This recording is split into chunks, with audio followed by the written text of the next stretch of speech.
I do recognize like the fact that like to be a young black couple and to not be divorced, not be thinking about divorce, and to still be happily married 10 years in is no small feat. And I do think that we have like a wealth of knowledge, not only from my degree, but also just from our lived experience to share with the world. I do want to share it, you know? I don't.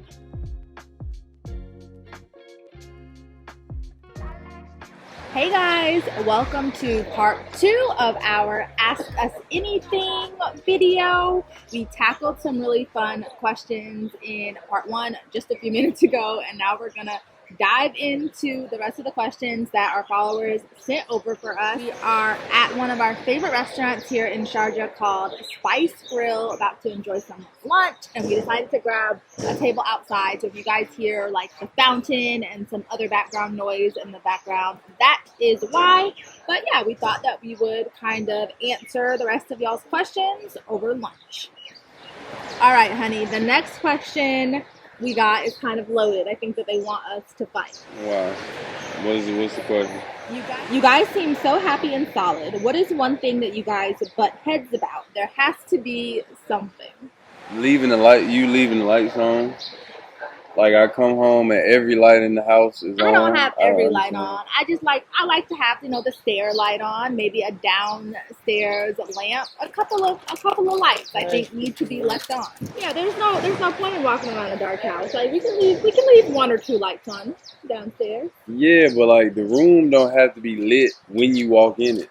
Like it could be dark and then you illuminate it. It don't have to Okay, be. but like for example, like the stairs. Like if there's an emergency, like there should be a little bit of light, like getting down the stairs during the night. So you want to sleep with the light on? Okay. Yeah. All right, go ahead. On a serious note, I guess that is serious. I mean, to you, apparently it is serious. Whatever. Nah, I mean, we don't really fight about a lot. I don't really be tripping about a lot for real. Yeah, I mean, I know one thing that always annoys me about my sweet husband here is when he puts like dishes into the sink without rinsing them off first. Like, for example, like he'll eat oatmeal and just like put the bowl in the sink and not rinse it. That has been annoying me since college. He knows that, doesn't he? And then like on a more serious note, I feel like, in this phase of parenthood that we're in, we are just both sometimes stretched really thin, just like by our responsibilities in the house and outside of them. And I think we can have a tendency to kind of go tit for tat, to say like, oh, I changed the next diaper, now it's your turn. And like, while that starts out being, playful, sometimes it can turn into like a little bit of an argument where like one of us might feel like they are carrying more of the load, with the kids. Or even like for my husband, right? Like he might feel like, okay, I had practice and then I came with you and the kids to the park. Like I did not get even one moment to myself today. And, that can kind of make him a little bit irritated. But honestly, I think we've just realized that that's just the phase of life that we're in with the kids. Like it just kind of is what it is. And so we've just kind of accepted it. And I think also, you guys say that we look really solid and happy. And I have to say, like, we are. Like, it's not a facade, I promise you. We really are pretty solid and pretty happy. And I think a large part of that is that we've been together 16 years and married almost 10. Like, we have learned how to argue and disagree productively so that it doesn't have to turn into this big thing, Yeah, and I mean, it's the same thing. It's universal, like, in relationships and in marriage. Some days you're not gonna have it all. Like some days I may have to give 80 and she get 20. And some days I might have to tell her like, look, I ain't really got nothing for you. And I think communicating that and executing on that is the key. But again, this with life experience and perspective, like half of the time stuff don't even really be worth being mad about. Agreed. And I think that's something that we both have internalized and kind of come to grips with. All right, next question. Being 10 years in now, what's one thing you all wish you'd known that first year of marriage? Mine has more to do probably with like becoming a mother than it has to do with actual marriage. Because to be honest, I feel like in terms of us, like just me and my husband, not very much has changed like since our first year of marriage. I still feel These like kids bad. No, I'm just playing. no, I'm really. just playing. I feel like, you know, we're still the same. We're still the same people, like still the same couple. We still enjoy doing the same things together. But the big difference now is that we now have two little humans that are responsible for us. And so if I could tell myself anything, you know, back in that first year of marriage, it would just be like to enjoy this period where you don't have a lot of responsibilities. You can sleep as long as you want and thus stay up as long as you want doing whatever it is you want to do at night. Right. And also like to just really, really, you know, acknowledge and appreciate the fact that right now, like you have room to make mistakes and learn as you go because, you know, it's new, you're a young adult and you're, thank you. You're newlyweds, you know, and later you won't have that. And the consequences and repercussions won't be as severe. Yeah. Like now, everything we do, we have like two other people to think about, you know? Yeah.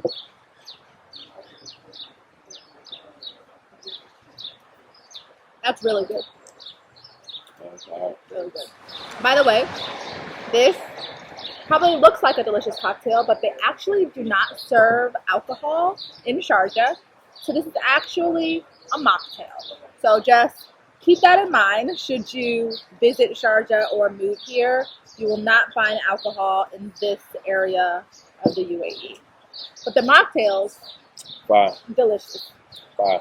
What do you think about that one, honey? What would you tell yourself in our first year of marriage? I would tell myself that a lot of friendships and relationships will be impacted by your decision on who to spend the rest of your life with. Meaning, a lot of friends, from my male perspective, a lot of my friends that aren't on the same path or have the same mindset, we may grow distant or we may grow apart because we want different things out of life. And I think everyone has that perception when they get married is that everybody is on the same page, everybody is happy, everybody sees the trajectory.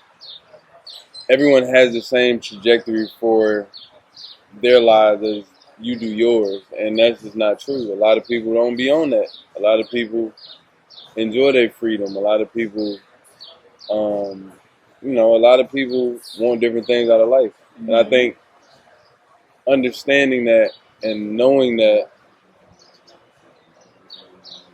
causes you to not be as frustrated or not take distance as personal. Yeah. I feel like it can feel personal, you know, initially until you kind of are able to see what's really going on. Good one. Next question that we got was a follow-up to that one, and it was, what would you tell your future self about marriage? I'll let you go first, because I've been going first for most of these. My future self? Yeah. Like, what I tell my future self? I mean, I don't keep going. I don't. Yeah. Like, I would just, keep doing what you're doing. That's my answer. I think I would tell my future self that everything in marriage is a phase, is a stage. Everything in life is a stage. I think I would remind my future self of that because it's something that I've realized, going through the different stages of our lives now. And, as I look back, I'm like, oh, wow, that period was, it was difficult. It was different. That was a change for us. It was an adjustment for us. But, it was just a stage, and we found our footing, and it was over. And so I would prepare my future self for that. Whatever is coming, whatever storms are brewing, or even whatever, beautiful thing is coming. Just remember that it is a stage, and so take it as it comes, be present in it, and enjoy as much as you can because, it will end, Yeah. It all ends. But it sounds very morbid. But. I mean, the 7 habits of highly effective people begin with the end in mind. Like, Yeah. yeah. How do you maintain intimacy? So that is definitely a fun one. I'll let you go first, honey. How do we maintain intimacy 10 years in, to our marriage? Well, it ain't hard for me. Nah, I'm just playing. We're, I guess, intentional. Yeah. Very intentional. Scheduling, planning. Because, we still got 2 little ones that kind of got like a little alarm. They can smell it. They can tell. You know what I mean? But I think just being intentional, but also having the mindset of knowing what intimacy is, Yeah. and not just in the sense of not just in the sense of sex, but like intimacy for us is and has been like just laying on the couch, like giving each other foot rubs, watching TV. Um, just a sense of togetherness counts to me as intimacy. You know what I mean? And I think once you've been together for so long, you find different degrees of intimacy. You find different ways of expressing intimacy. Yeah. But I think that's I agree. that's And I agree. And I think that scheduling sex or scheduling intimacy gets a bad rap. People make it seem like just because you have to kind of schedule it ahead of time, it means that you have lost the spark in your marriage and that, you never have a chance to fly by the seat of your pants and be spur of the moment. However, I feel like in this phase of life, scheduling it helps us to both stay on track, make sure that we are meeting our goals, because we do have goals even when it comes to intimacy. How many times per week we want to have sex and all that stuff. And I think loud. No, my bad. Not only, like I said, like that, but just having like an open line of communication about it. Like, okay, honey, I know that on Wednesday I'm going to be super tired because XYZ. Or for him, like, babe, I have a game on Thursday. So probably like Wednesday and Thursday, probably no go. But like Friday, like that's going to be our night. And like, that means I can't keep off me, y'all. For the couple days leading up to Friday, like we're both looking forward to it. We're insinuating that it's going to happen. We're sending little flirty messages to each other. And when Friday rolls around, like we're both ready. So I don't think there's anything wrong with kind of loosely scheduling it. Also, ladies, I have 2 words: smut books.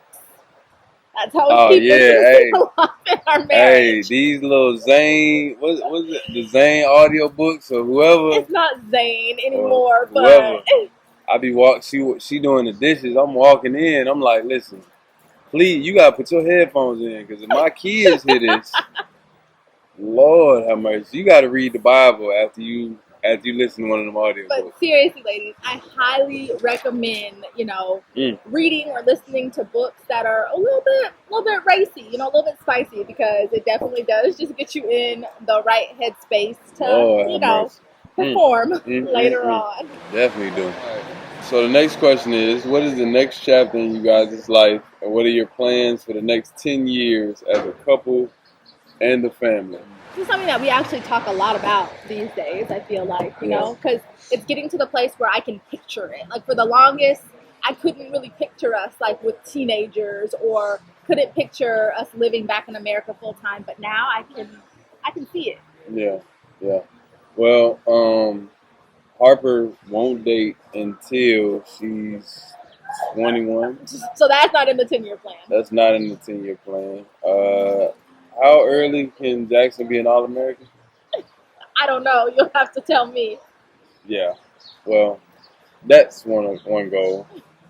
He should be nationally. They both should be nationally ranked in something. I don't know what it is, but little athletic kids. Yeah, for sure.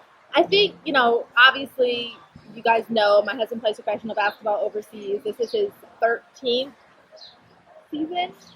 12 or 13. 12 or 13 professional season. And 13. We are approaching, probably retirement for him. And so the next chapter of our life will definitely look a little bit more stable, probably living in the country, in America, full time again. I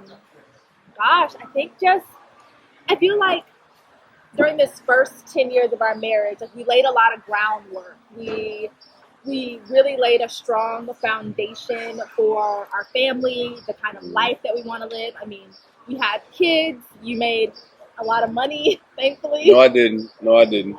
No, I didn't.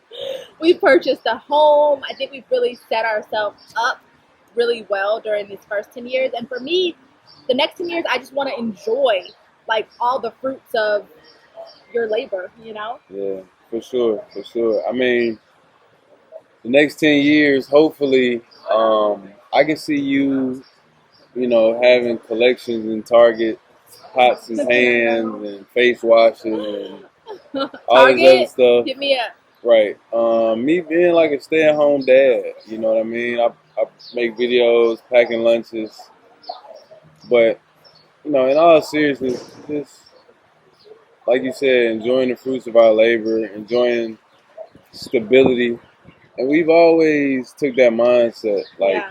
embarking on this life. Like we've always wanted to live a life where we look forward to looking back. Mm-hmm. That's a bar. You can write that down. That Y'all can tweet was. that. But yeah, looking back and reminiscing on our journey and just enjoying it. And I think part of having that mindset is knowing that it would eventually come to an end and just being present. Yeah. I agree. I agree completely. I love what you just said about looking forward to looking back. And that's something that I'm looking forward to doing with you. I'm looking forward to looking back with you. All right, guys. I think we have just one final question before we close out. Would you mind reading it, sweetie? Yeah, 1 second. Last question. Would y'all ever decide to write a relationship book for the younger couples out there? I'm not a writer. I'm not the writer in our family. But how do you feel about it? So, and you have a master's in I have a master's in marriage and family therapy. So I very well could write a relationship-oriented book for younger couples out there. However, I feel like there are a lot of relationship-oriented books out there, but I do recognize like the fact that like to be a young Black couple and to not be divorced, not be thinking about divorce, and to still be happily married 10 years in is no small feat. And I do think that we have like a wealth of knowledge, not only from my degree, but also just from our lived experience to share with the world. I do want to share it, I don't know that it'll be in the form of a book, but I do want to share it, through this channel, through our social media, and maybe through something tangible, one day. I do have a few ideas. I don't want to put too much out there yet because they're still in the works, but I definitely want to share our knowledge and everything that we've learned with younger couples, because marriage is fun and being in love is a beautiful thing. And I feel like, people try to paint it like it's some sort of death sentence or something, but it's beautiful when you find the right person. When you find the right person, and you got to understand too that there are entities that profit and benefit off of the killing of the image of marriage, especially amongst our community. Like that's big business, and there's a lot of just bad advice, out there. But I think for me personally, I think being the example and setting the standard speaks volumes, and it's like I would much rather you follow my lead, because I don't claim to be the knower of all things. I just know what I know. And I think, my mindset has been lead by example and be the example. Well, thank you guys so much for all of the questions that you submitted. I had fun doing this. Yeah, it wasn't too bad. I ain't know what y'all was gonna say. Yeah, nothing was too crazy. Yeah. We would love to do this again. So if you guys have any more questions for us, be sure to put them in the comments below. And yeah, we appreciate you guys spending the day with us. We are gonna get our food soon, hopefully, and need to be soon. And enjoy our lunch before it's time to pick up the kids.